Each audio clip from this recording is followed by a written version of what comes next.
Bonjour tout le monde, Bonjour. bonjour, bienvenue. Alors désolée pour ces quelques minutes Bonjour. de retard. Bonjour, on va lancer l'enregistrement de la session. Voilà. Donc, bonjour tout le monde. Déjà, merci beaucoup pour votre participation aujourd'hui. Donc on va démarrer avec une très courte intro pour vous présenter le format pour ceux qui peut-être ne le connaissent pas encore. Donc si jamais, n'hésitez pas à poser vos questions directement dans le chat, à couper vos micros. Et si vous avez envie d'allumer vos caméras, sentez-vous à l'aise. Je sais que c'est le temps de la pause déj, mais voilà. Voilà, pour précision importante, le webinaire est enregistré. Donc, on vous repartagera le replay et la présentation post-webinaire. Alors, je vais... Et n'hésitez pas à couper vos micros. Donc, pour information... excusez-moi, je vais couper le micro.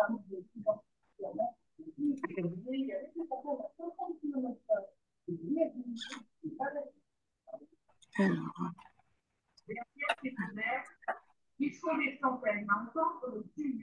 Non, c'est pas vrai. excusez-moi, la personne qui a son micro allumé, n'hésitez pas à le couper. J'arrive pas à me dire. Ah, c'est bon, j'ai trouvé. Hop. Merci beaucoup, c'est gentil.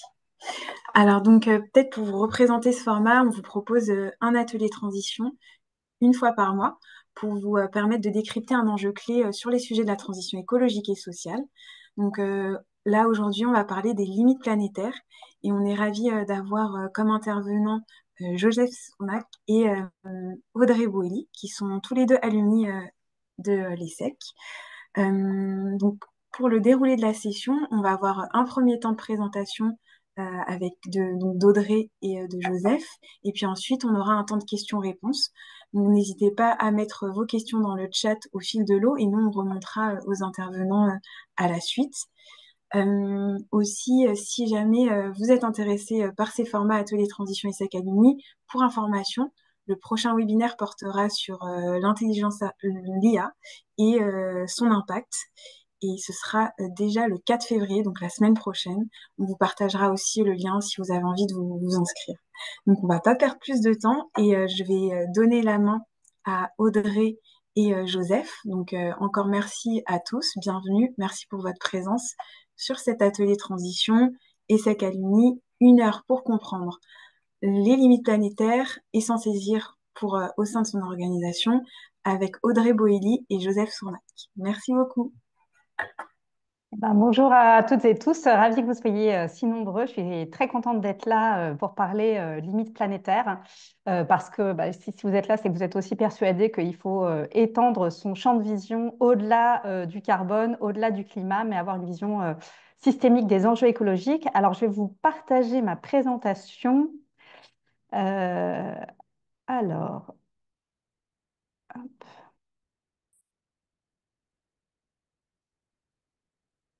en espérant que ça fonctionne.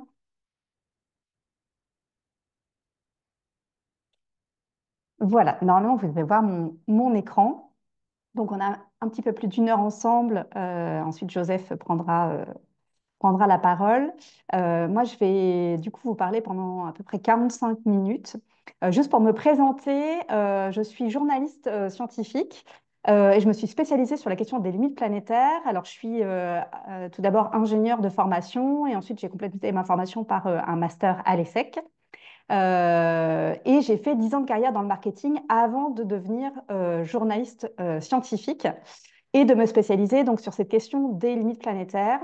J'ai produit un podcast et écrit un livre sur le sujet qui s'appelle Dernière limite, qui est en fait une enquête sur les limites planétaires, où j'interroge parmi les meilleurs spécialistes sur les différents sujets que nous allons balayer aujourd'hui.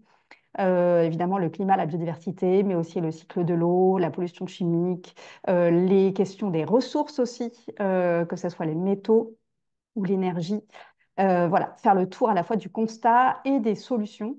Et ce qui m'a amené aujourd'hui à enseigner les limites planétaires à Centrale Supélec à l'Université Paris-Saclay, aussi à faire des conférences sur le sujet, à former en entreprise Et puis, je suis aussi vice-présidente d'une association de journalistes qui s'appelle les JNE, l'Association des journalistes pour la nature et l'écologie. Euh, et donc, je vais vous parler un petit peu des lignes planétaires et pour ça, je vais vous proposer une expérience de pensée. Imaginez que vous sortez d'un examen médical de routine et qu'on vous annonce que 6 de vos principaux organes sont gravement atteints. Évidemment, cette nouvelle serait un énorme choc et vous iriez directement aux urgences. Eh bien, ce diagnostic, c'est vraiment celui que nous avons reçu pour notre planète de la part d'un centre de recherche suédois qui s'appelle le Stockholm Resilience Center, où une équipe de scientifiques a du coup déterminé les limites planétaires et estimé que ces limites, vu les données scientifiques actuelles, sont actuellement principalement dans le rouge, 6 d'entre elles sur 9 et une septième est sur le point de l'être. Alors, ces limites planétaires, qu'est-ce que c'est? D'abord, ces scientifiques ont voulu comprendre quels étaient les équilibres naturels qui sont absolument vitaux pour la survie de l'espèce humaine sur Terre. Ces équilibres planétaires sont au nombre de 9. Vous en connaissez certains d'entre eux. Évidemment, le climat, mais aussi la biodiversité, le cycle de l'eau, j'en parlais tout à l'heure, la pollution chimique, la concentration d'aérosols, donc de particules fines dans l'atmosphère, la couche d'ozone, etc., etc. On va les balayer ensemble. Et ensuite, une fois qu'ils ont déterminé quels étaient ces équilibres naturels absolument fondamentaux, la question a été quel est le seuil finalement à ne pas dépasser sur chacun de ces équilibres pour ne pas se mettre en zone à risque, voilà, sous la pression des activités humaines et rester dans la zone sûre, celle qui est finalement sous laquelle ont vécu les sociétés humaines jusqu'à présent et qui est la seule zone sûre que nous connaissons. Cette zone sûre, vous voyez, c'est la zone en vert au centre du cercle. Voilà, on voit bien qu'on a aujourd'hui largement dépassé cette zone centrale en vert. Alors, à quoi ça correspond cette zone centrale? Eh bien, elle correspond à ce qu'on appelle l'Holocène. C'est une période géologique qui a permis vraiment l'essor des sociétés humaines. Ce que vous voyez sur ce graphique, c'est les 100 derniers milliers d'années.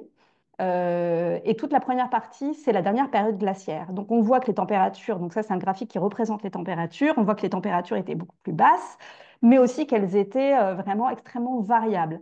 Et on est rentré il y a 11 700 ans dans une période géologique extrêmement favorable pour l'espèce humaine, qui est l'Holocène. Non seulement les températures sont beaucoup plus clémentes, mais elles sont aussi extrêmement stables, ce qui assure une stabilité aussi de la biosphère plus globalement. Et donc, ce n'est pas vraiment un hasard si l'agriculture, si on a développé l'agriculture à ce moment-là, il y a 11 000 ans, qui a ensuite permis la sédentarisation et le développement des villages, puis des infrastructures des villes, etc. Toute l'histoire humaine que nous connaissons et qui permet aujourd'hui à 8 milliards d'humains eh bien, de vivre sur cette planète, de s'y nourrir, de se loger, de se vêtir, etc. Donc, on est vraiment, ça permet de se rendre compte à quel point on est dépendant finalement de ces conditions du système Terre et c'est pas forcément quelque chose dont on a conscience. Néanmoins, nous sommes sous la pression des activités humaines, et c'est ce que nous disent les limites planétaires, que nous avons dépassées, que nous sommes en train de sortir de l'Holocène, sortir de cette période géologique que certains scientifiques appellent l'Anthropocène, mais qui du coup n'est plus cet équilibre du système Terre qui a permis aujourd'hui la prospérité des sociétés humaines. Ces limites planétaires, malheureusement, elles n'ont cessé de se dégrader dans le temps. Donc, au début de l'Holocène, on était évidemment en zone verte, mais progressivement, et ça depuis finalement le- le- la révolution industrielle, les conditions se sont dégradées sous la pression des activités humaines. Et on voit qu'en 1950, on avait déjà dépassé deux limites planétaires, celle de l'effondrement de la biodiversité et de la pollution chimique. En 1990, nous avions dépassé 5 limites planétaires. Et actuellement, nous en avons dépassé 6 et bientôt une septième, l'acidification des océans, on en parlera tout à l'heure, qui risque d'être dépassée cette année ou dans les 2-3 années qui viennent, malheureusement, puisqu'elle est liée en fait à nos émissions de CO2, mais nous allons y revenir. Nous allons passer en revue rapidement ces différentes limites planétaires pour faire le constat ensemble de leur niveau de dépassement et se rendre compte en fait de de l'impact des activités humaines et de où ça nous a mené aujourd'hui, où ça peut nous mener demain. Évidemment, celle qui est la plus connue et qui attire le plus l'attention, c'est le changement climatique. Vous le savez probablement, on a atteint un niveau de CO2 jamais vu pour l'humanité, c'est-à-dire que notre espèce n'a jamais connu un tel niveau de CO2 dans l'atmosphère. L'objectif de l'accord de Paris, qui est de tendre vers les 1,5 degré, eh bien, sera probablement dépassé au moins atteint d'ici 2030. Donc 70 ans avant l'objectif, c'est pour souligner à quel point nous ne sommes pas sur la bonne trajectoire. Aujourd'hui, nous sommes sur une trajectoire, si les États tiennent leurs engagements, sur une trajectoire de plus 3 degrés par rapport à l'ère pré-industrielle, donc bien au-dessus des 2 degrés limites qu'ont annoncé les scientifiques pour ne pas dépasser aussi certains points de bascule, nous y reviendrons. Euh, et dans le pire des cas, ce que nous disent les scénarios du GIEC, c'est qu'on pourrait atteindre plus de 4 degrés de réchauffement par rapport à l'ère pré-industrielle. Et il est parfois difficile de se rendre compte de ce que cela signifie réellement. Quelques degrés de plus, finalement, où on peut avoir l'impression que c'est une évolution progressive de nos conditions climatiques. Pour se rendre compte que ce n'est pas le cas, eh bien, il est intéressant de regarder dans le passé et de voir ce qui s'est passé quand on était à moins 5, moins 6 degrés par rapport à aujourd'hui. Et c'était le cas lors de la dernière ère glaciaire. Donc, je vous ai montré tout à l'heure ce graphique. Et en fait, il y a 20 000 ans, nous étions au maximum glaciaire, c'est-à-dire la température la plus basse de la dernière ère glaciaire. Et donc, il y a 5-6 degrés qui nous séparent de cette époque-là. Et on voit bien que le monde était absolument différent de celui que nous connaissons aujourd'hui. Il y avait des calottes glaciaires sur les continents et notamment là sur toute la partie nord de l'Europe. Il y avait 3 kilomètres de glace au-dessus de la Scandinavie. Tellement d'eau était gelée sur les continents que le niveau de la mer était 120 mètres plus bas, qu'on pouvait aller en Angleterre à pied. Et Paris était dans la toundra. Voilà, c'est vraiment ça nous montre que quelques degrés de différence, ce n'est pas simplement une légère évolution du climat par rapport à ce que nous connaissons, mais c'est un monde qui est drastiquement différent du monde d'aujourd'hui. Et la question, évidemment, c'est est-il possible pour l'espèce humaine, pour nos sociétés et notre système socio-économique, de s'adapter à des conditions qui sont si différentes? Euh, Ce que ça veut dire, si on se projette là dans le futur, ça, c'est une carte qui a été bâtie sur le scénario sur lequel on est actuellement, c'est-à-dire on va vers les plus 3 degrés de réchauffement par rapport à l'ère industrielle. Donc, on dépasse les objectifs de la COP 21.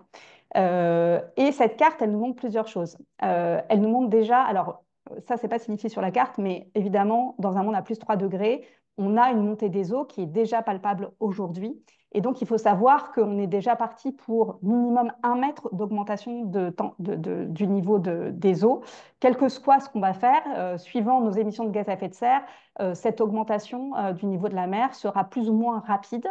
Et elle risque d'être beaucoup plus importante si on continue à émettre des gaz à effet de serre. Néanmoins, ça va complètement redessiner nos cartes de géographie.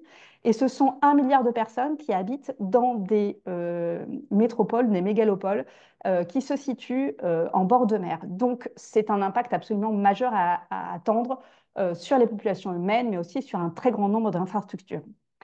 Ce qu'on voit sur cette carte, ce sont des zones où on dépasse, donc en 2100, si on reste sur la trajectoire actuelle, ce qu'on appelle la température, on atteint la température létale. La température létale, c'est un ensemble température-humidité qui provoque le décès chez l'être humain. Pourquoi? Parce qu'il n'est plus possible de transpirer, tout simplement. Une température élevée à elle seule, on peut y résister si on est capable de transpirer. Mais si le taux d'humidité en parallèle est trop important, eh bien, cette transpiration n'est plus possible et physiologiquement, ça ne permet plus au corps de se refroidir cela provoque le décès en quelques heures. Donc, ces températures létales, donc elles toucheraient dans ce scénario la moitié de la population mondiale. Et dans certains pays, eh bien, on dépasserait 100, 200, voire 300 jours où on connaîtrait ces températures. Et donc, ce seraient des zones qui, évidemment, deviendraient inhabitables. Parmi ces zones, il y a des zones extrêmement peuplées, comme l'Asie du Sud-Est, comme la côte indienne. Et donc, c'est pour cela, entre autres, que la Banque mondiale, par exemple, d'autres organismes, attendent des centaines de millions de migrants climatiques dus à des conditions qui vont se dégrader et qui font qu'on ne pourra plus survivre dans ces zones. Cela, évidemment, aurait aussi des impacts majeurs pour notre agriculture et donc pour notre capacité à nous nourrir, tout simplement. On attend, c'est ce que nous disent les études et les rapports du GIEC, de 3 à 7 de baisse de rendement, en particulier par degré de réchauffement, hein. Donc là, on est parti vers plus 3 degrés, donc je vais laisser faire le calcul, mais c'est assez impressionnant. Et ça, pour les céréales qui sont absolument indispensables à notre alimentation, les trois céréales, le maïs, le blé, le riz, qui représentent près de la moitié des calories qui aujourd'hui alimentent la population mondiale. Et d'ici 2100, dans les pires scénarios, ce serait 30% des terres agricoles qui seraient climatiquement inadaptées. Donc évidemment, cela préfigure des famines massives dans certains pays, mais aussi globalement, pour l'ensemble du globe, une inflation galopante sur les denrées alimentaires. Et donc, ce qui touche absolument tous les pays. Il faut bien se dire que personne n'est à l'abri des impacts du changement climatique. Et là, nous venons de voir une seule des 9 limites planétaires. Passons à la suivante, qui est encore plus dépassée que ne l'est le climat. C'est ce que nous disent les rapports scientifiques. Le climat, même si on commence à voir les impacts aujourd'hui, et des impacts qui sont alarmants, le pire est à venir, je dirais, dans les décennies à venir. Pour l'effondrement de la biodiversité, l'impact a déjà eu lieu. L'effondrement, il est déjà en cours depuis 50 ans. Ce que nous disent les scientifiques, c'est que nous sommes entrés dans la 6e extinction de masse. Cela se traduit, les 5 précédentes sont principalement dues donc, à des changements climatiques, à des impacts volcaniques ou astronomiques, comme par exemple la météorite qui a provoqué en partie l'extinction des dinosaures. Eh bien, il se trouve que désormais, la météorite, c'est nous, et qu'on provoque cette extinction de masse plus rapidement qu'aucune qui a jamais eu lieu dans l'histoire de la Terre, donc notamment 1000 fois plus vite que celle des dinosaures. Ça se traduit de 2 manières. La disparition des espèces, et dans les décennies à venir, c'est 1 million d'espèces qui pourraient disparaître, c'est à peu près la moitié des espèces connues, tout simplement. Et depuis 50 ans, on voit aussi l'effondrement des populations. Et donc, c'est 3/4 des animaux vertébrés sauvages qui ont disparu en 50 ans, ce qui est un effondrement d'une rapidité jamais vue. Ce qui devrait presque nous affoler le plus, c'est l'effondrement des populations d'insectes. Vous en avez peut-être entendu parler. Sur le continent européen, on a perdu 80% des populations d'insectes en 30 ans. Pourquoi cet effondrement est particulièrement important en Europe? Eh bien, évidemment, c'est dû à l'agriculture, à l'utilisation des pesticides. Et donc, les pays qui sont les plus touchés, ce sont ceux qui pratiquent cette agriculture intensive. Et pourquoi ça devrait nous inquiéter? Pourquoi le biologiste britannique Dale Goulson parle de cataclysme des insectes? Puisque les insectes sont un des premiers maillons de la chaîne alimentaire terrestre, tout simplement, donc avec des répercussions à la chaîne sur l'ensemble des espèces. Et notamment, par exemple, c'est pour cette raison en partie que les oiseaux des champs sont en train de s'effondrer. Leurs populations sont en train de s'effondrer parce qu'ils se nourrissent en partie d'insectes. Mais aussi, les insectes pollinisent actuellement 3/4 de nos cultures, c'est presque l'intégralité des fruits et légumes. Et bien sûr, ça vient s'additionner aux impacts du changement climatique. Autre limite planétaire dépassée, c'est ce qu'on appelle le changement d'usage des sols, c'est-à-dire la transformation des espaces naturels au profit des activités humaines, soit parce qu'on bétonne, soit parce qu'on transforme en zone agricole. Toujours est-il que depuis le début de l'Holocène, ce sont 40% des forêts mondiales qui ont été coupées. Et c'est l'équivalent de la surface des Pays-Bas qui est rasée chaque année. Aujourd'hui, dans les forêts tropicales, nos forêts européennes se portent raisonnablement bien. Mais ça, c'est aujourd'hui. Il faut savoir qu'on les a largement rasés dans le passé et qu'on a finalement on a rasé presque 70% des forêts sur le continent européen. Donc, quand on dit que les forêts se portent bien chez nous, tout est très relatif et en plus, elles sont actuellement malheureusement en mauvaise santé. Et la mauvaise nouvelle, enfin, pourquoi il faut s'en préoccuper hein, du fait que ces forêts disparaissent, eh bien, c'est que ce sont réellement nos meilleurs alliés pour justement essayer de maintenir ou de restaurer d'autres limites planétaires comme le climat, la biodiversité et le cycle de l'eau. Le climat parce que c'est un puits de carbone et quand la forêt disparaît ou qu'elle se dégrade, par exemple, comme en France, eh bien, là, en France, on observe que sur les 10 dernières années, les forêts captent désormais 2 fois moins de carbone. Et donc, ça, c'est dû à leur mauvaise santé. Et donc, ça, c'est vraiment un énorme problème. Parce qu'au contraire, on aurait besoin qu'elles captent de plus en plus de carbone. La biodiversité, c'est 80% de la biodiversité qui se situe en forêt. Et le cycle de l'eau, pourquoi? Parce que, en fait, 2 tiers des pluies sur les continents sont dues à la végétation, parce que tout simplement, les végétaux transpirent comme nous. Et donc, c'est cette eau qui transpire à la surface des feuilles qui vient charger l'air en humidité et qui retombe ensuite en pluie. Donc, quand on coupe des arbres, non seulement on abîme le climat, on abîme la biodiversité, mais en plus, on abîme aussi le cycle de l'eau et on accentue les sécheresses qui sont déjà accentuées par le changement climatique. Dérèglement du cycle de l'eau, je viens d'en parler. Les sols s'assèchent, donc c'est une des raisons pour lesquelles les scientifiques alertent par exemple sur le fait qu'une grande partie de la forêt amazonienne pourrait se transformer en savane. Euh, mais c'est pas uniquement du coup l'eau, enfin c'est l'eau des sols qui s'assèche, c'est pas uniquement l'impact du changement climatique et de la déforestation, hein, puisque c'est de ça dont on parle en Amazonie, mais c'est aussi notre consommation d'eau qui est bien trop importante. Aujourd'hui, la consommation d'eau croît 2 fois plus vite que la population mondiale. Vous imaginez bien que ce n'est pas parce qu'on prend 2 fois plus de douches ou qu'on boit 2 fois plus, mais c'est toute l'eau cachée qui est dans notre consommation. Il faut savoir que dans un jean, c'est 10 000 litres d'eau, dans un ordinateur, c'est 100 000 litres d'eau. Un tiers de notre consommation d'eau, c'est aussi de l'élevage, qui est très consommateur en eau. Bref, toute notre consommation, chaque objet que nous produisons et que nous consommons contient de l'eau. Et donc, cette consommation excessive amène à dérégler complètement ce cycle de l'eau. Un chiffre assez alarmant que nous donne un rapport de l'OCDE, c'est le fait que la demande mondiale en eau devrait dépasser l'offre de 40% d'ici 2030. Donc, on se rend bien compte qu'on est vraiment euh, au pied d'une crise majeure de l'eau à l'échelle mondiale. Et là aussi, aucun pays aujourd'hui n'est à l'abri, même les pays tempérés comme le nôtre. Hein. Je ne sais pas si vous vous rappelez, en 2022, lors de cet été particulièrement caniculaire, eh bien, ce sont des centaines de communes qui ont dû être ravitaillées en eau. Donc, c'est vraiment, voilà, ça doit préoccuper euh, tous les pays aujourd'hui. Tous les milieux sont pollués. Alors ça, c'est un certain nombre de limites planétaires, 4 en tout, hein, qui concernent la question de la pollution au sens large. Donc ce que vous voyez sur cette image à l'écran, eh bien, ce sont des algues vertes dans la mer Baltique. Alors un problème que nous connaissons bien en France et qui se produit notamment en Bretagne, dû à la pollution en azote et en phosphore.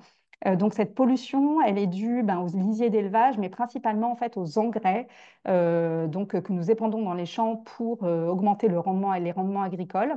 Et donc ce sont des cycles, hein, l'azote et le phosphore, ce sont des éléments nécessaires à la vie comme le carbone, mais ce sont des cycles qui sont aujourd'hui bien plus déréglés localement que ne l'est le cycle du carbone. Et aujourd'hui, c'est la première, la pollution au nitrate, donc à l'azote, est la première raison de fermeture des captages d'eau.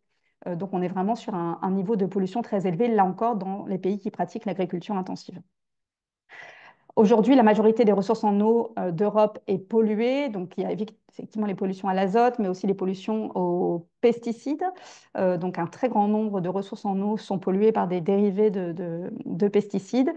Vous avez certainement entendu parler des PFAS, ces polluants éternels. On dit éternels puisqu'ils ne sont pas dégradés dans la nature, mais ils s'accumulent, ils se bioaccumulent notamment dans les organismes. Et aujourd'hui, 16 millions d'Européens ont développé des maladies qui sont en lien avec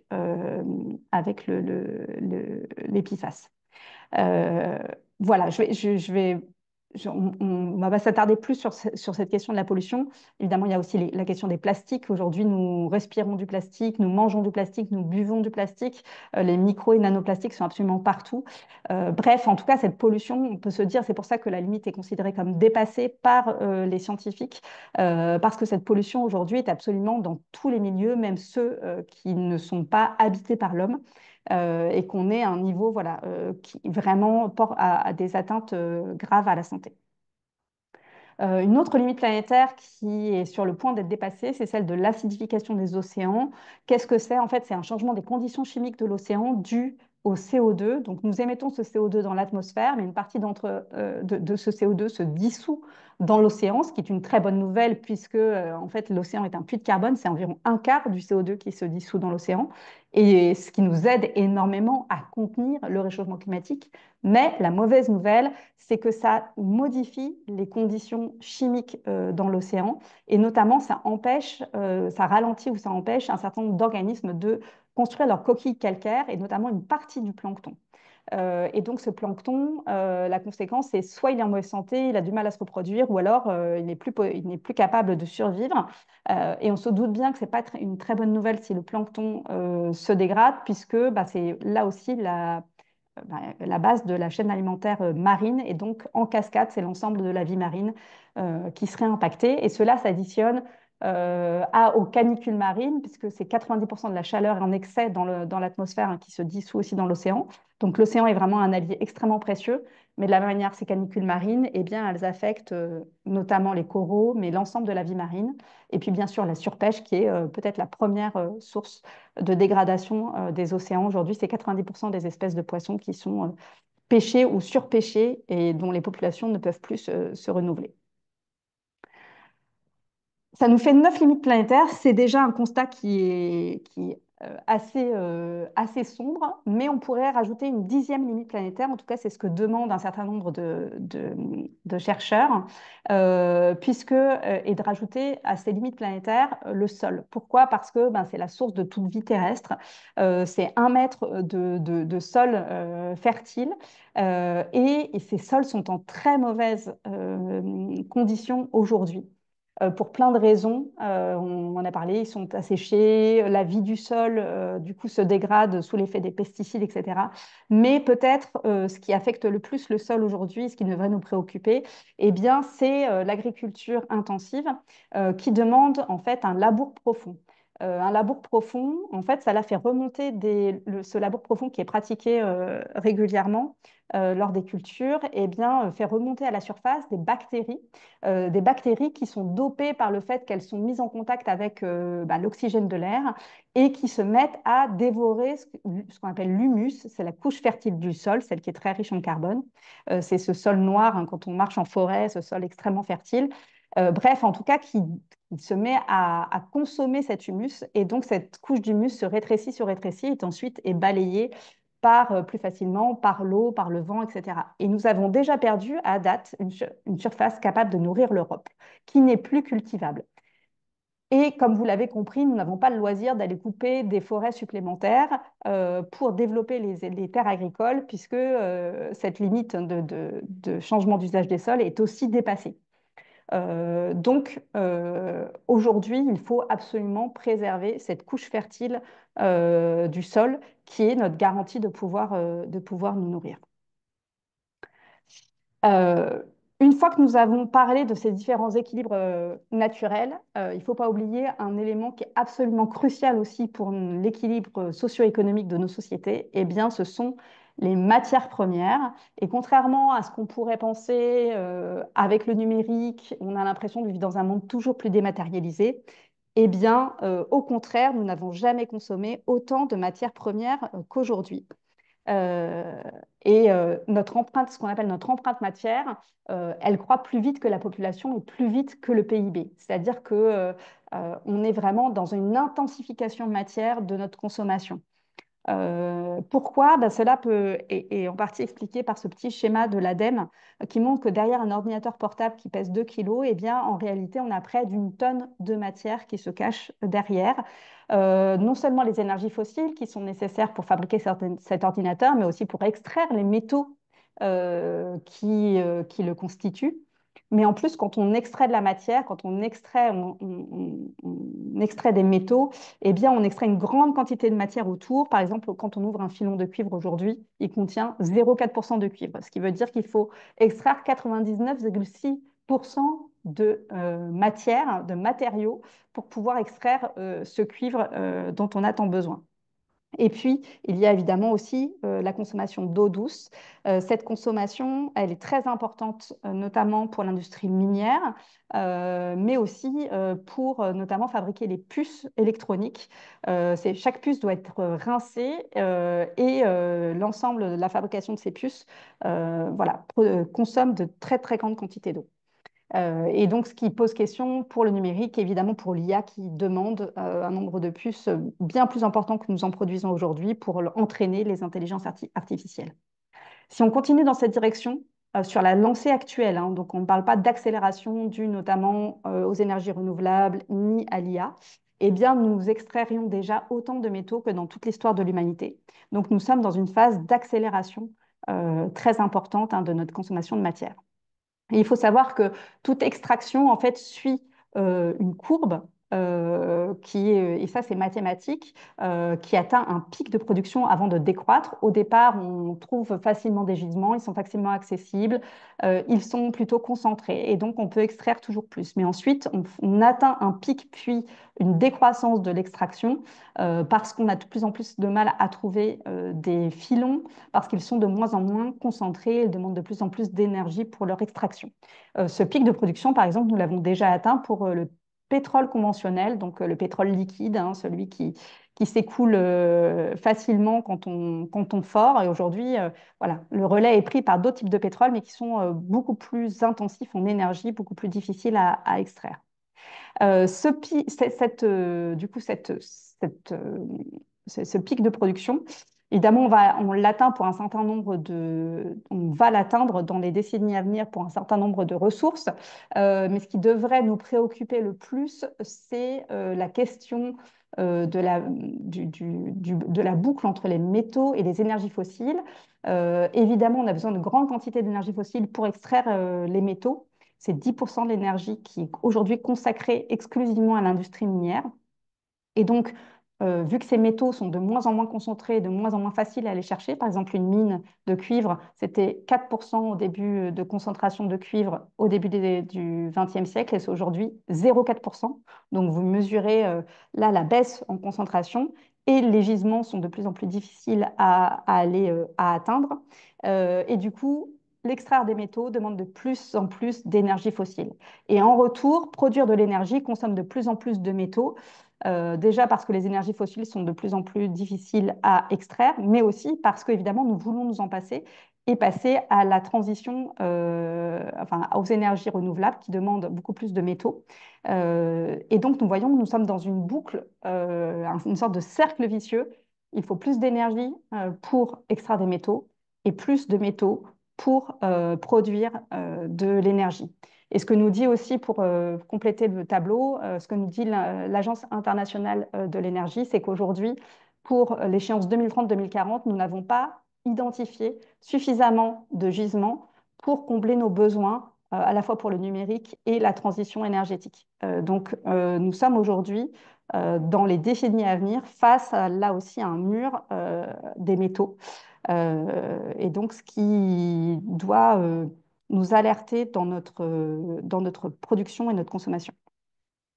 Ce qui est important de retenir dans ce tour d'horizon que nous venons de faire, je vous rassure, il est terminé. Alors évidemment, nous ne sommes pas exhaustifs, hein, mais ça donne déjà un bon aperçu des limites physiques de la planète auxquelles on fait face. Mais il faut et je pense que vous l'avez compris au fil de cette présentation, la question clé, c'est aussi que ces limites planétaires sont reliées entre elles. On en parlait tout à l'heure.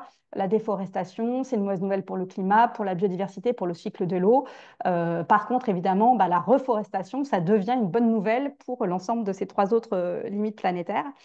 Toujours est-il que toutes ces limites sont liées entre elles, sont connectées entre elles, et donc le dépassement peut entraîner ce qu'on peut appeler un effet domino.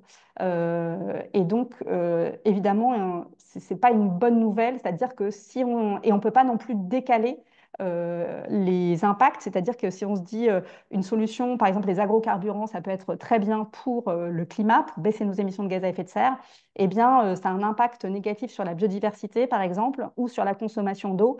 Eh bien, voilà, on ne peut pas négliger ces impacts pour des frontières, des limites planétaires qui sont déjà elles-mêmes dépassées. Donc, il est impératif d'avoir cette vision systémique des enjeux écologiques et de passer les solutions au crible de l'ensemble de ces enjeux. Et donc, ce n'est pas aujourd'hui ce qu'on fait, puisqu'on vraiment on se concentre principalement sur le climat, sans penser aux impacts sur la biodiversité, le cycle de l'eau, mais aussi la consommation de ressources non renouvelables. Et on a vu qu'on était aussi là face à des contraintes qui étaient très fortes. Je vais passer un petit peu vite parce que j'ai un petit peu de retard sur le planning pour essayer de finir dans les temps cette présentation. Donc, ce qui est important de retenir aussi, c'est que, et vous l'avez compris, on est déjà en dépassement aujourd'hui. On est en train d'aggraver rapidement la situation et donc il faut agir vite. On ne peut pas repousser l'action à 2030, 2040, 2050 ou se dire qu'on fait des petits pas aujourd'hui pour faire des grands pas demain. Ce que vous voyez ici, ça c'est un graphique qui représente les trajectoires d'émissions de CO2 si on voulait respecter les 1,5 degrés, donc ça c'est la pente la plus raide, ou les 2 degrés de réchauffement. Donc vous vous rendez bien compte que c'est dès maintenant qu'il faut agir et agir de façon drastique. Euh, Ce qu'on entend beaucoup aujourd'hui, c'est pour résoudre les problèmes écologiques, il faudrait accélérer. Il faudrait accélérer la croissance, il faudrait accélérer le développement technologique et la croissance pour résoudre, pour sortir de la crise écologique. On peut réellement en douter, notamment quand on regarde ce que nous dit cette étude. C'est une étude qui a été publiée en 2015 sur 24 indicateurs, 12 indicateurs socio-économiques et 12 indicateurs qui montrent l'évolution du système Terre. Indicateurs socio-économiques, vous voyez le PIB, la consommation d'eau, d'énergie, les transports, etc., etc. Et de l'autre côté, les impacts sur le système Terre, la concentration en CO2, le recul de la biodiversité, la déforestation, etc. Ce qui est frappant déjà, c'est que le fait que ces courbes ont la même forme et qu'on se rend compte que eh bien, c'est bien les activités humaines qui entraînent l'ensemble des dégradations écologiques. Mais ce qui est intéressant aussi, c'est de voir la forme de cette courbe. C'est une courbe dite exponentielle, c'est-à-dire dont la pente s'accélère de plus en plus. Et on se rend bien compte, déjà quand on est scientifique, mais même c'est une question de bon sens, que finalement, cette trajectoire ne va pas pouvoir continuer éternellement. On ne va pas pouvoir continuer à aller de plus en plus vite, à augmenter finalement cet extractivisme, cette production, cette consommation à l'infini. On se doute bien que soit le système va casser, va s'arrêter, cette dynamique va se briser d'elle-même, soit nous allons nous-mêmes appuyer sur le frein. Et c'est évidemment ce qui est souhaitable parce que ça permet du coup de ralentir en contrôlant un minimum la situation. Mais en tout cas, nous ne sommes pas du tout dans ce qu'on peut appeler l'inaction climatique, l'inaction écologique, comme on l'entend souvent. On est vraiment, au contraire, pied au plancher dans une accélération exponentielle des impacts. Miser tout sur la technologie, est-ce que c'est raisonnable? Parce que aujourd'hui, c'est aussi dans cet état d'esprit souvent qu'on se place en se disant il faut accélérer la croissance et il faut accélérer le développement technologique et c'est ce qui va vraiment nous sortir d'affaires sur les questions, sur la question des impacts environnementaux. Je vais passer en revue quelques points juste pour qu'on se rende compte que en fait, ça ne veut pas dire qu'il ne faut pas faire de développement technologique, bien évidemment, mais la technologie à elle seule ne va pas pouvoir changer la donne et ne va pas pouvoir nous faire revenir à l'intérieur de limites planétaires. Déjà parce que si des ruptures technologiques devaient se produire, elles arriveraient trop tard. Je prends l'exemple, mais il y en a plein, de l'avion vert qu'on appelle l'avion vert pour l'aviation, l'avion à hydrogène. Aujourd'hui, ceux qui pensent qu'on peut réaliser cet avion et les ingénieurs ne sont pas du tout, il n'y a pas du tout de consensus hein, sur le sujet. Donc les paris sont ouverts, mais si jamais on avait un avion vert, ça ne serait pas avant 2035, nous dit Airbus. Et en 2035, nous aurions un avion. Et ensuite, bien évidemment, il faut développer les flottes. Et ça prend 10, 15, 20 ans selon les investissements, le niveau d'investissement qu'on met. Donc là, ça nous renvoie à 2050. Les articles qui sont si optimistes sur la fusion, aujourd'hui, ça se fait sur un coin de table en laboratoire. Les essais ne sont pas du tout suffisamment concluants et c'est plusieurs décennies avant qu'éventuellement on puisse maîtriser cette technologie, ce qui n'est pas certain. Donc, il ne faut pas attendre des technologies de rupture pour pouvoir nous sortir d'affaires. Et aujourd'hui, nos progrès technologiques nous amènent à avoir des améliorations en termes de consommation d'énergie, de matériaux éventuellement, etc. Mais qui sont vraiment des petits pas. Et malheureusement, ces petits pas, eh bien, ils sont effacés par ce qu'on appelle l'effet rebond. L'effet rebond, c'est quoi? C'est une augmentation de l'usage qui annule finalement le bénéfice. Par exemple, si je reprends l'exemple de l'aviation, il faut aujourd'hui 5 fois moins d'énergie pour faire 1 kilomètre passager en avion qu'il y a 50 ans. Mais comme le trafic a été multiplié par 13 parce que bah, du coup l'usage de l'avion est moins cher, et bien au final les émissions de l'aviation ont été multipliées par 3. Et on observe ça dans absolument tous les secteurs. Et juste pour s'en convaincre, on peut regarder cette courbe qui montre la quantité d'énergie consommée et on voit bien que cette énergie consommée a explosé depuis les années 50 et on se doute que les progrès technologiques ont été absolument fantastiques depuis 70 ans. Néanmoins, cela ne nous a pas du tout fait consommer moins d'énergie, mais bien au contraire, puisqu'on a augmenté les usages, on a même créé des nouveaux usages qui font que cette énergie consommée ne fait qu'augmenter. Donc l'effet rebond aujourd'hui, c'est-à-dire la poursuite de la croissance, ne fait que finalement effacer tous les gains que nous faisons au niveau technologique. Alors, quelles solutions? Eh bien, vous allez voir, ce sont des solutions de bon sens et qui sont en plus étayées par la science.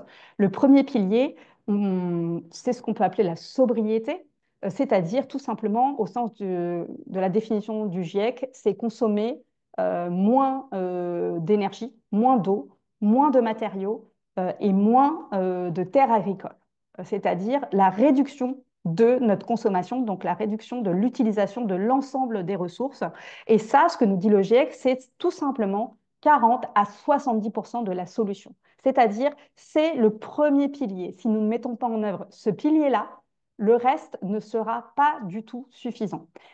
Et ça, cette consommation de ressources, aujourd'hui, elle est archi concentrée sur la population, les 10% les plus riches. Vous le voyez, là, on a un graphique qui nous montre que 50% des émissions de CO2, eh bien, ce sont les 10% les plus riches de la population mondiale. Donc, c'est vraiment une question de mode de vie, de transformation du mode de vie de cette fraction la plus aisée de la population mondiale. Mais voilà, sans la sobriété, tous les autres piliers qu'on va voir ensuite, de toute façon, ne peuvent pas avoir assez d'impact pour atteindre les objectifs. Et dans les solutions pointées par le GIEC, c'est aussi très intéressant. On voit apparaître, vous le voyez en tête, les énergies renouvelables, solaire, l'éolien, mais les trois autres, dans le top 5, eh bien, concernent la restauration des écosystèmes. On l'a vu au cours de cette présentation, nos meilleurs alliés, aujourd'hui, ce sont la biodiversité, la forêt, les océans. Donc, ce qui est absolument nécessaire, c'est la restauration de ces écosystèmes, leur meilleure santé, leur préservation. Et ça, c'est vraiment le deuxième pilier absolument essentiel pour arriver à éviter d'aggraver, dans un premier temps, les limites planétaires. Si je résume les solutions, réduire notre empreinte écologique, la sobriété, premier pilier absolument indispensable. Évidemment, sortir des énergies fossiles, notamment grâce aux énergies renouvelables, restaurer les écosystèmes et évidemment prioriser l'usage des ressources, à la fois un partage équitable, mais aussi faire des choix dans nos usages. Je prends juste un exemple. Par exemple, le néodyme, qui est une terre rare, elle est utilisée à la fois dans les éoliennes, mais aussi dans les machines Nespresso et les brosses à dents électriques. Il y a un moment, il va falloir choisir où on souhaite mettre nos ressources, quelles sont pour nous en tant que société. Et évidemment, les entreprises font partie des parties prenantes. Où devons-nous orienter nos ressources prioritaires, puisque nous allons vivre dans un monde avec moins d'énergie disponible, moins d'eau, moins de terres agricoles, voilà, dans des ressources moins de métaux, des ressources plus contraintes.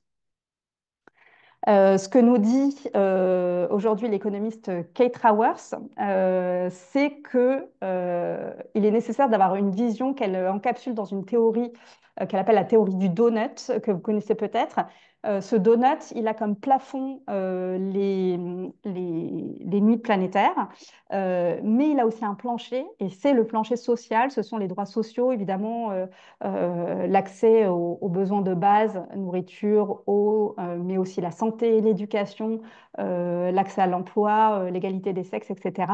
Et que la vision de notre société, et ça, toutes les parties prenantes, bien évidemment, eh bien, cette vision devrait être de tendre vers l'intérieur de ce donut, c'est-à-dire c'est le seul espace sûr et juste pour l'humanité qui respecte à la fois le plafond écologique, mais aussi le plancher social. Alors, j'avais une partie sur l'application à l'entreprise, mais il est déjà 13h20. Et donc, je vais peut-être laisser la parole et peut-être que ça viendra dans la partie questions. De toute façon, Joseph va un petit peu euh, développer cette partie-là.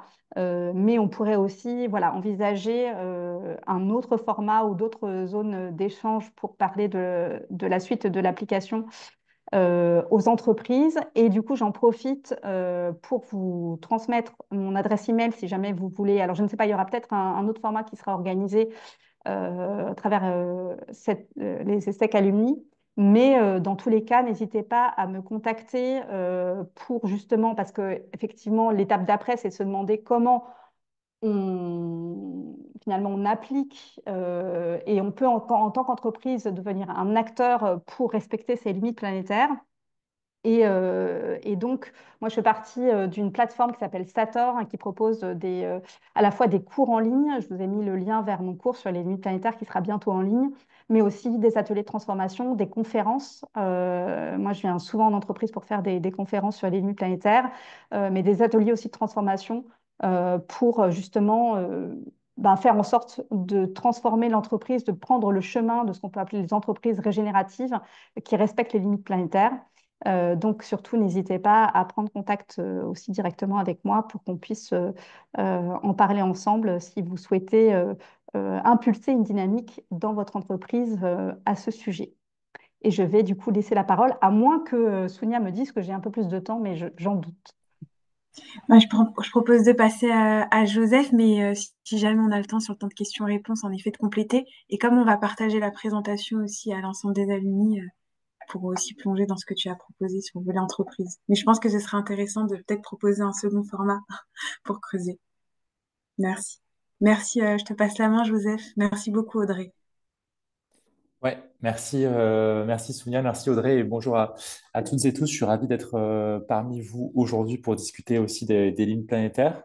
Donc en effet, on va parler aussi d'entreprise à travers mon témoignage. Donc moi, je suis le cofondateur d'un cabinet de conseil qui s'appelle Sinon Virgule, qui est un cabinet en redirection écologique. Alors, juste pour planter un peu le décor, qu'est-ce que c'est que la redirection écologique? Donc, c'est une approche, on va dire, complémentaire aux efforts et aux pratiques de transition écologique. La transition écologique qui est plutôt concentrée sur on va dire, des transformations des moyens avec lesquels on fait les choses. Donc, on va verdir nos moyens de production. La redirection écologique, elle, s'interroge aussi sur les finalités de nos modes de vie et de nos modèles économiques et donc va introduire des notions comme celle du renoncement ou des arbitrages, donc qui est plus axée sur des idées de soustraction, on va dire, démocratique de nos systèmes socio-économiques. Donc, concrètement, qu'est-ce qu'on fait chez Sinon Virgule? En fait, on va accompagner des entreprises pour étudier les incompatibilités qui existent entre ce nouveau système Terre que Audrey a décrit et qui en effet fonctionne de façon inédite. Je pense que c'est une idée qui est importante à retenir, c'est qu'on vit dans un système Terre qui est inédit. Donc, quelles sont les incompatibilités entre ce système Terre et les façons dont aujourd'hui nos entreprises fonctionnent, ont pris l'habitude de fonctionner? Quelles sont les incompatibilités et quels sont du coup, quel est vraiment le vrai niveau de résilience ou non des organisations socio-économiques aujourd'hui? Donc, juste pour dire un mot, mais on fonctionne en effet sous forme on fait des études. On a publié notamment 2 études sur les sujets de l'assurance, peut-on assurer un monde qui s'effondre, et sur la question de la santé également. Et puis, donc, le conseil, j'en ai parlé, l'éveil, j'y reviendrai. Donc, concrètement, comment est-ce qu'on intègre cette question des lignes planétaires dans les partenariats qu'on forme avec les entreprises qu'on accompagne? Donc, la première des choses, c'est qu'on va en effet utiliser les lignes planétaires comme référentiel d'impact. Comme le disait Audrey, c'est vrai qu'aujourd'hui, la question du carbone concentre beaucoup les obligations réglementaires de reporting des entreprises. La question de la biodiversité arrive, mais on n'est pas encore sur un cadre qui permet de comprendre vraiment quel est l'ensemble des impacts qu'une entreprise va avoir sur le milieu dans lequel elle évolue. Les lignes planétaires, au contraire, vont permettre de faire ça et d'avoir un tour d'horizon beaucoup plus complet. La contrepartie, c'est que la plupart de ces limites ne vont pas pouvoir être, la plupart de ces impacts sur les limites ne vont pas pouvoir être mesurés de façon quantitative. Donc, on va aussi parfois rester sur des appréciations qualitatives des impacts par manque de data. Donc, je peux vous parler d'une mission qu'on a menée pour un grand groupe de la mode française autour de cette question de quelle est notre résilience justement écologique. Est-ce qu'on est vraiment compatible avec les dérèglements écologiques en cours? Donc, la façon dont on a procédé, c'est qu'on a d'abord justement réinscrit cette organisation au sein des équilibres planétaires dont elle dépend, pour mieux comprendre ensuite, selon différents scénarios, les façons dont elle serait affectée par la nouvelle donne écologique, que ce soit de façon physique concrètement, avec soit de manque de disponibilité de ressources, soit des aléas qui pourraient toucher la chaîne de valeur, soit alors de façon plus détournée, que ce soit à travers l'évolution des préoccupations des consommateurs, une modification du cadre réglementaire ou encore une modification dont les échanges mondiaux sont également menés. Donc, je vais me concentrer sur la première partie qui concernait vraiment les lignes planétaires. Mais donc, on a vraiment mené avec eux un travail d'enquête finalement pour détailler la façon dont les différents équilibres présentés par Audrey ont été impactés par cette entreprise. Donc, en fait, ça passe tout simplement par une étude approfondie de la chaîne de valeur. Donc, on a enquêté avec les différents métiers pour comprendre exactement comment il fonctionne selon les différentes étapes, que ce soit là en l'occurrence de la culture du coton jusqu'à l'usage et la fin de vie d'un vêtement, d'une pièce de mode. Et en fait, une fois qu'on a fait ce travail d'enquête, on va pouvoir travailler avec les équipes sur un principe assez simple de se demander étape par étape quels sont les impacts sur les différents lignes planétaires. Donc, on va vraiment avoir ce travail de croisement finalement entre étapes de la chaîne de production et équilibre planétaire clé, de façon ensuite à pouvoir recenser sous une forme de cartographie et encore une fois de façon qualitative les impacts principaux aux différents endroits selon les différents tiers de la chaîne de production et sur les différents équilibres planétaires. Pardon.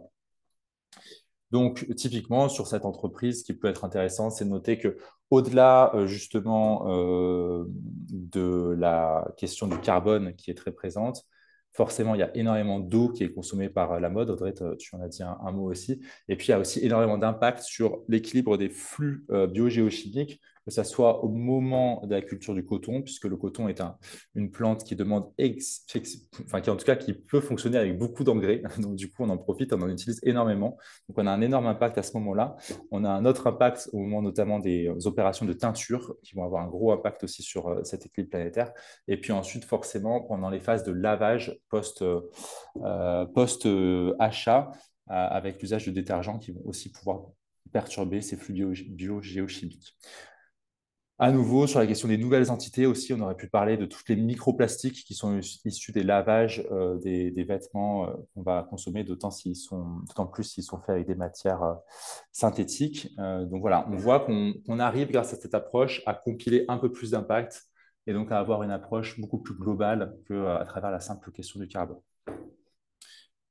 Une deuxième façon dont on va utiliser les lignes planétaires, c'est de les utiliser comme un cadre pour la prospective. Nous, on fait beaucoup de prospective justement pour aller sur des tendances un peu plus longues, se demander à 2040, 2050 comment vont être affectés les secteurs qu'on étudie. Et c'est vrai que souvent, dans la prospective, il peut y avoir un défaut, c'est qu'on va certes tirer certaines tendances en se demandant s'il y aura plus de mondialisation ou pas, plus de progrès techniques ou pas, plus d'exode rural, plus d'exode urbain, est-ce qu'on va aller vers des nouveaux modes de consommation? Mais souvent, tout ça prend place sur un fond planétaire inchangé. On a un peu plus de mal à se demander comment évolue concrètement le système Terre d'ici ces 20 ou 30 ans et quelles seront justement les lignes planétaires qui vont être le plus affectées par les trajectoires en cours. Donc, pour un groupe de la santé et de la protection sociale, on s'est posé ces questions-là justement. Est-ce qu'on sera demain toutes et tous vulnérables? Comment peuvent évoluer les trajectoires socio-économiques en cours? Quels impacts est-ce que ça aura sur le système Terre? Et in fine, quels impacts ça aura sur la santé des personnes? Donc, à nouveau, nous, on fonctionne beaucoup sous la forme de scénarios. Donc, on a imaginé différents scénarios, une révolution agricole et citoyenne, quelque chose plutôt autour de la notion d'une révolution industrielle, donc une forme de réindustrialisation des capacités productives, relocalisation des capacités productives et extractives sur le sol français, quelque chose autour d'un scénario d'ultra-technologisation aussi qui n'est pas à écarter malgré les dépendances que ça crée vis-à-vis d'un certain nombre de ressources. Et donc, on n'en reste pas là et à chaque fois, on essaie de se demander quelles sont les principales lignes planétaires qui vont être justement les plus affectées par ces différents scénarios. Et donc, on voit que selon les scénarios, les limites planétaires affectées vont un tout petit peu changer. Parfois, ça va être plutôt les flux biogéochimiques, l'occupation des sols, parfois plutôt autour du changement climatique, etc., selon les trajectoires qui sont prises. Et donc, de là, on va en tirer les impacts sur les modes de vie des personnes et notamment sur la question de la santé. Donc tout ça, ça demande de mobiliser finalement ce cadre des lignes planétaires qui n'est pas simple, comme vous avez pu le constater. Quand on arrive en entreprise, il est important que du coup les personnes avec qui on travaille, donc des groupes prospectifs transverses notamment, puissent déjà connaître ce cadre des lignes planétaires. Et donc pour cela, on a construit un outil qui est l'outil donc on a appelé 2807, 2807 pour 28 juillet, qui était en 2022 le jour du dépassement, justement, donc le jour à partir duquel la Terre, on dépasse les capacités de la Terre à produire les ressources dont on a besoin pour une année.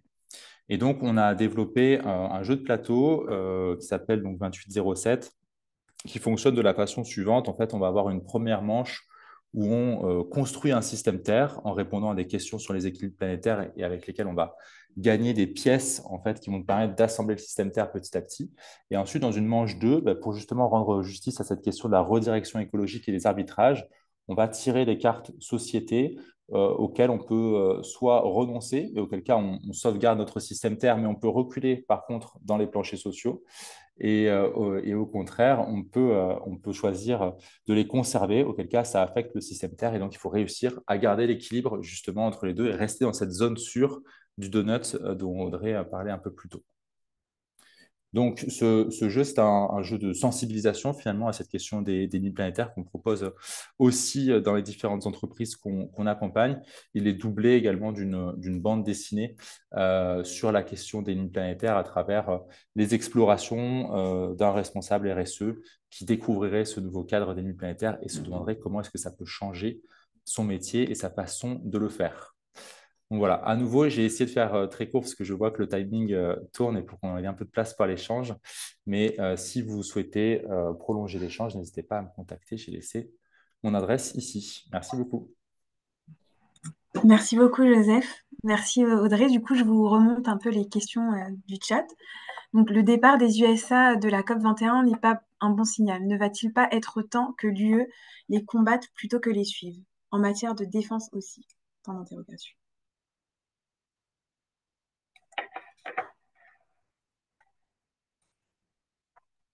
Désolée, ça a coupé, du coup, j'ai pas entendu le début de la question. Pardon. Alors, pas de souci. Le départ des USA de la COP 21 n'est pas un bon signal. Ne va-t-il pas être temps de les combattre plutôt que de les suivre? Ah, alors, je ne sais pas si Joseph, tu veux intervenir, mais là, on va pas, comment dire, on va pas ouvrir une fenêtre pour discuter géopolitique, ça serait un peu, ça serait trop conservateur de temps. Néanmoins, moi, ce que ça m'évoque, c'est vraiment ce qu'on peut appeler, alors si vous avez déjà fait une fresque du climat, vous avez déjà peut-être vu ce format, le triangle de l'inaction. Dans ce triangle de l'inaction, il y a différents agents du changement possible qui sont au sommet du triangle, les citoyens, l'État, les entreprises.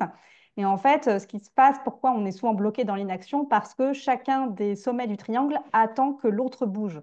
C'est-à-dire que voilà, les citoyens se disent il faut que l'État bouge, les entreprises se disent bah, tant que l'État n'a pas changé la réglementation, moi je ne bouge pas, etc. Et puis les consommateurs ne veulent pas finalement changer d'offre, etc., etc. Donc là, on est un petit peu dans ce même, dans ce même triangle, c'est-à-dire qu'on se dit si les autres acteurs sur la scène internationale ne bougent pas, ben, au final, qu'est-ce qu'on peut réellement accomplir?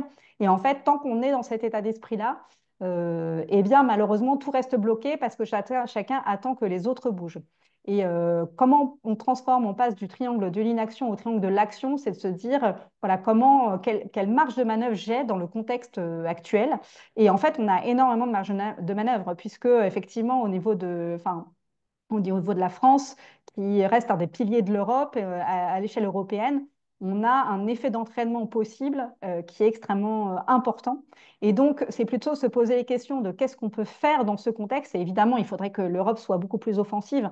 Mais pour ça, la France est réellement, devrait jouer un rôle absolument moteur. Et donc, chacune ici, à l'échelle des entreprises, a aussi vraiment un rôle à jouer. Donc, le contexte est effectivement se durcit, mais en tout cas, ça ne doit pas nous empêcher d'agir. Et juste pour comment dire, mettre en perspective ce que nous disent les scientifiques, c'est chaque dixième de degré compte. C'est-à-dire que c'est pas soit on réussit, soit on échoue. C'est dans quel que soit le contexte dans lequel on est, il faut aller chercher tout ce qu'on peut aller chercher. C'est-à-dire que si on manque les 1,5 degrés, il faudra aller chercher les 1,6 degrés. Et si on manque les 1,6 degrés, eh bien, il faudra essayer de ne pas dépasser les 1,7 degrés, etc., etc. Donc, en fait, tous les efforts sont bons à prendre, notamment pour éviter de passer des points de bascule. Ça, je n'ai pas eu le temps d'en parler. Mais aujourd'hui, ce que nous disent les scientifiques, pourquoi ils nous disent qu'il ne faut pas, pour le climat, dépasser les 2 degrés, c'est parce qu'on risque ensuite de dépasser des points de bascule. C'est des changements irréversibles qui sont extrêmement accélérateurs du changement climatique, mais ça marche aussi pour les écosystèmes. Il y a aussi des points de bascule. Donc, par exemple, la fonte des sols gelés en Arctique, si le climat se réchauffe trop, eh bien, si ces sols fondent, il y a 2 fois plus de carbone dans ces sols qu'il y en a dans l'atmosphère. Donc, vous vous rendez bien compte que c'est comme si on déclenchait voilà, des réactions en chaîne. Donc, si tout ce qu'on arrive à gagner pour éviter de passer ces points de bascule est extrêmement important. Et donc, malgré le fait que effectivement, là, les conditions se durcissent, il y a plein de choses dont on n'a pas eu le temps de parler, mais il y a aussi une volonté de détricoter la réglementation. Là, on voit sur la CSRD de vouloir revenir en arrière. Oui, on n'est pas dans des conditions aujourd'hui qui sont favorables, mais il faut rien lâcher. Il faut aller chercher ces 0,1 degrés, ces réductions d'impact et d'essayer d'entraîner la machine dans le bon sens. Je sais pas, Joseph, si tu veux compléter.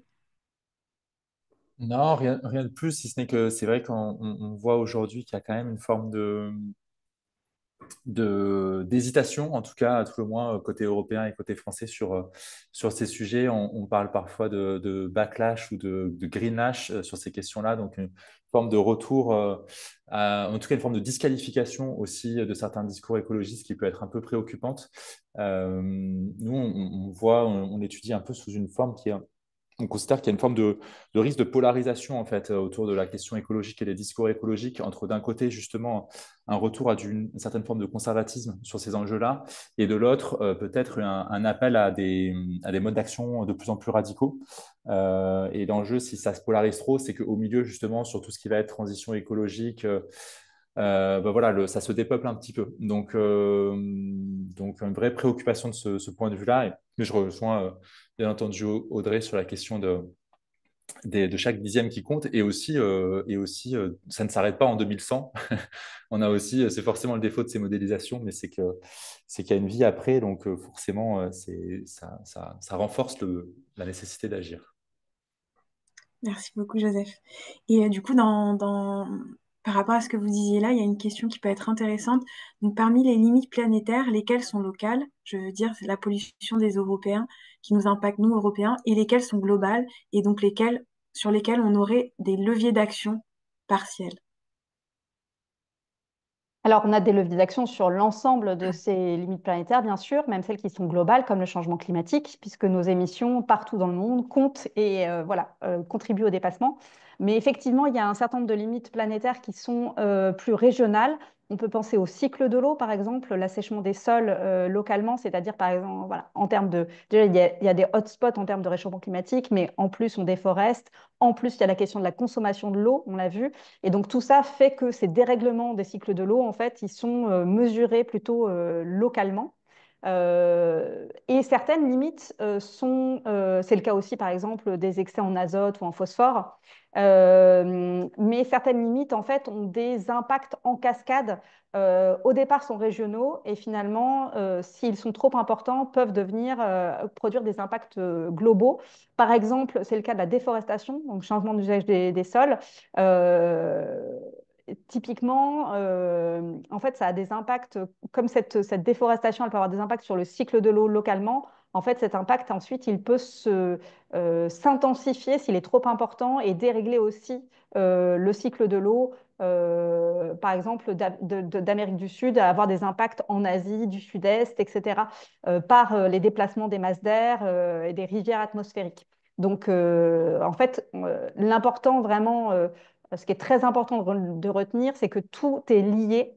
On n'est pas du tout, il faut sortir vraiment d'une vision en silo où on se dit, je vais en fait m'améliorer sur un item. Il faut en fait avoir une stratégie qui permet de s'améliorer sur l'ensemble des items. Et ça, c'est pour ça que on ne peut pas, comment dire, que la sobriété, finalement, c'est le premier pilier de la solution, parce qu'on est en dépassement sur l'ensemble des impacts, et que la seule manière d'avoir vraiment comment dire, d'avoir un impact visible et notable, c'est déjà, avant toute chose, de réduire la pression sur l'ensemble des lignes planétaires en consommant moins de ressources. Et pour ça, alors j'ai vu passer un peu des questions rapidement, mais il y a des business models qui permettent tout à fait de le faire. Malheureusement, on n'a pas le temps et c'est pour ça que peut-être il faudra un autre format pour le faire, mais il existe des business models qui permettent tout à fait à certaines entreprises qui les ont déjà mises en place d'à la fois consommer moins de ressources et en même temps d'être plus rentables et plus compétitifs sur leur marché. Donc, c'est pas du tout, on n'est pas du tout dans finalement des business models qui peuvent mettre, enfin, comment dire, qui sont une forme de suicide de l'entreprise, qui serait amené à forcément faire baisser son chiffre d'affaires. Au contraire, c'est vraiment un cadre à adopter pour l'innovation. Et il y a des business models qui permettent tout à fait de réduire drastiquement notre empreinte écologique. Et là-dessus, je veux bien dire un mot et aussi en lien avec la question que je vois sur la sobriété dans le chat. Et c'est vrai qu'il y a une tendance qui consiste à opposer, on va dire, sobriété et performance économique, et à se dire que le statu quo sera nécessairement plus rentable ou plus performant pour les organisations. Au contraire, nous, on est assez convaincus que justement, c'est les organisations qui vont mettre en place les efforts pour réatterrir dans les lignes planétaires qui seront demain les plus résilientes parce qu'elles seront beaucoup moins susceptibles d'être choquées, on va dire, par les déstabilisations planétaires liées à tout ça. Et, euh, on le voit hein, quand on pense notamment à des secteurs qui sont vraiment, qu'on peut appeler des secteurs sentinelles, comme parfois le dit Origins Media Lab, qui est un laboratoire de recherche sur ces questions-là. Les secteurs sentinelles comme les stations de ski, voilà, ça peut paraître anecdotique, mais ce sont celles qui sont en première ligne. Et celles qui vont tout faire pour résister vont sans doute prendre le mur beaucoup plus vite que celles qui vont réfléchir à une conversion de leur modèle vers davantage de sobriété, davantage d'adaptation. Donc là-dessus, il y a une opposition qui sans doute nécessite un peu plus de nuances.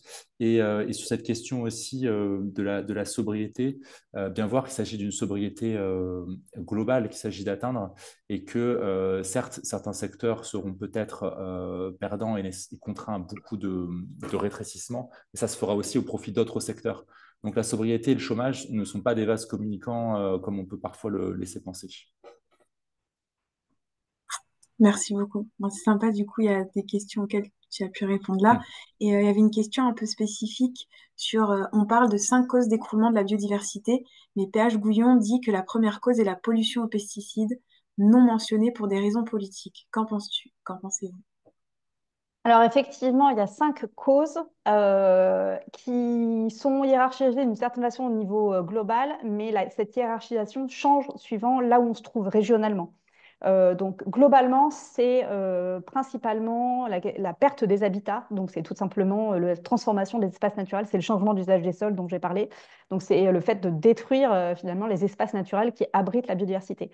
Mais la pollution chimique, effectivement, c'est la première cause dans des zones comme les nôtres, comme l'Europe, par exemple, où on a une forte activité agricole, industrielle.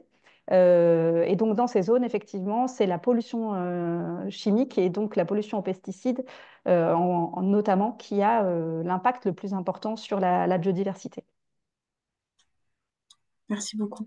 Je ne sais pas si tu veux compléter, Joseph, ou pas. Non, ça va, ok. Il y avait une petite question sur en fait certaines limites qui seraient réversibles, par exemple le trou dans l'ozone, parce qu'on a mis en place des solutions, qu'on a agi vite. Qu'en est-il pour les 8 autres limites? Alors effectivement, on cite toujours ce cas d'école et on a envie de voir ça comme une très bonne nouvelle. Et en soi, c'est une très bonne nouvelle, le fait qu'on ait réussi à ne pas dépasser cette limite, parce qu'on s'en est aperçu, d'ailleurs un peu par hasard scientifiquement, voilà, avant que ça ne dérape et qu'on puisse mettre en place un accord international, le protocole de Montréal, qui a été signé en 1987, qui a permis de retirer les gaz euh, fautifs. Et alors, effectivement, la situation s'est améliorée sur la question de la couche d'ozone, mais malheureusement, ce n'est pas le cas sur toutes les limites planétaires. Parfois, on peut améliorer la situation, mais d'autres fois, finalement, l'objectif doit être plutôt de freiner la dégradation. Je prends pour exemple le climat, le CO2 reste plusieurs siècles dans l'atmosphère, donc non, il n'y a pas de marche arrière pour le climat. De la même manière, les espèces disparues eh ben, ne vont pas renaître. Par contre, les espèces actuelles, déjà évidemment, on peut éviter la disparition d'autres espèces, mais les espèces actuelles peuvent justement reprendre de la vigueur et on voit que quand on protège des écosystèmes, on a voilà, rapidement finalement une forme de résilience et un retour voilà, de la nature et voilà, qui reprend sa place. Donc, c'est vraiment très dépendant d'une limite à l'autre, mais il faut savoir qu'il y a un certain nombre d'entre elles où voilà, l'objectif, c'est déjà de ne pas aggraver la situation et que c'est déjà un objectif qui est extrêmement ambitieux et en même temps nécessaire. En gros, il est clair qu'on ne va pas retourner dans l'Holocène, c'est-à-dire qu'on a mis un pied dans cet anthropocène. L'idée, c'est de décaler le moins possible le fonctionnement du système Terre pour qu'il soit possible de s'adapter. Et ça, c'est très important, on n'en a pas parlé, mais c'est vraiment, enfin, c'est ce qui sous-tend un peu tout ce que j'ai présenté, c'est-à-dire que évidemment, il y a des limites à l'adaptation et c'est ces limites-là qu'il ne faut pas dépasser pour que justement on puisse s'adapter aux nouvelles conditions du système Terre, ce qui ne sera pas le cas si on continue de dégrader les limites. Merci beaucoup, Audrey. Joseph, tu as aussi besoin de compléter? Non, simplement sur cette question du trou dans la couche d'ozone, c'est intéressant parce que c'est souvent en effet un élément qui est apporté, mais parfois aussi comme une excuse, enfin, comme une objection à l'action immédiate en disant mais on a bien réussi à régler ce problème-là, donc on pourra en régler d'autres. Mais ce qu'il faut savoir, c'est que ce trou dans la couche d'ozone, si je ne me trompe pas, il était vraiment lié à un problème très situé. Puisqu'il s'agissait des effets d'un gaz très spécifique qu'on utilisait notamment dans les systèmes de refroidissement et c'est très facile en fait de le substituer par un autre gaz avec moins d'effets. C'était beaucoup moins systémique, on va dire, que les problèmes qu'on rencontre aujourd'hui sur d'autres limites planétaires, comme le changement climatique ou l'effondrement de la biodiversité. Donc, à ne pas prendre avec trop d'optimisme non plus. Parfait, merci beaucoup. Ben là, on a un tout petit peu dépassé, vous avez assuré quand même sur le timing. Du coup, vraiment, merci beaucoup. Je ne sais pas si vous avez un petit mot pour la fin. En tout cas, nous, on se dit que ça peut être sympa de peut-être proposer un second format avec un focus plus fort sur les différents business models qui peuvent exister pour justement rester dans ces limites planétaires et tout en respectant aussi peut-être le volet justice sociale. Voilà, si vous voulez dire un mot de la fin, n'hésitez pas. Non, non, simplement merci beaucoup pour Ouais. l'invitation et puis on se tient disponible en tout cas pour ma part pour continuer les échanges par ailleurs si nécessaire. Oui, bah, ravie aussi Merci, d'avoir Joseph. pu participer. Merci beaucoup pour l'organisation de ce webinaire. Et surtout, j'espère que ça va motiver un grand nombre d'entre vous pour justement passer à l'action et se dire comment faire en sorte, eh bien, déjà de changer le prisme dans lequel aujourd'hui vos entreprises voient l'engagement écologique, passer à ce cadre des limites planétaires et du donut plus largement et vraiment passer à l'action par la formation, mais passer à l'action aussi par voilà, des actions, un processus de transformation, et que voilà, ça vous donnera envie de le faire. J'espère que du coup, peut-être on aura une deuxième session, et en tout cas, je vous ai laissé mes coordonnées. N'hésitez pas à nous contacter si vous avez ces envies-là pour voir comment faire pour, voilà, pour passer vraiment à l'action dans vos entreprises. Super. Encore un grand merci à vous deux. Merci aux participants. On vous enverra le replay, la présentation et des ressources en plus. Et notamment pour les cotisants à vie de l'association, vous avez accès à la Climate School qui vous permet aussi de vous former sur tous ces enjeux écologiques. Donc, je vous partagerai ça aussi dans le mail post-webinaire. Et du coup, à très bientôt, Joseph et Audrey. J'espère qu'on pourra reproposer quelque chose cette année. Merci. Merci Et beaucoup. bon Beaucoup. déjeuner. Merci. Au revoir.